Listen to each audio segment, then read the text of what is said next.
White Fang is a novel written by Jack London, published in 1906.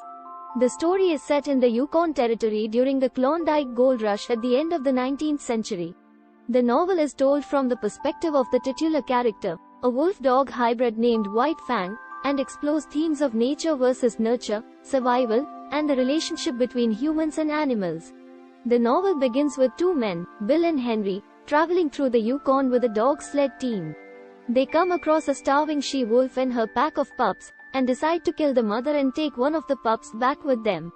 The pup, later named White Fang, is half wolf and half dog, and is initially very aggressive and difficult to tame. White Fang is eventually sold to a cruel man named Beauty Smith, who uses him for dog fighting.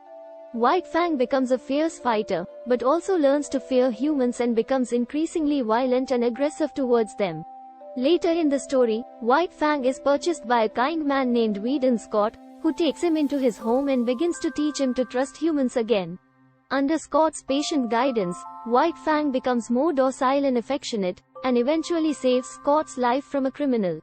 The novel ends with White Fang living happily with Scott and his family, having found a home and a sense of belonging. Throughout the novel, London explores the idea of nature versus nurture, suggesting that while White Fang is born with a wild, savage nature, his experiences with humans shape his behavior and personality.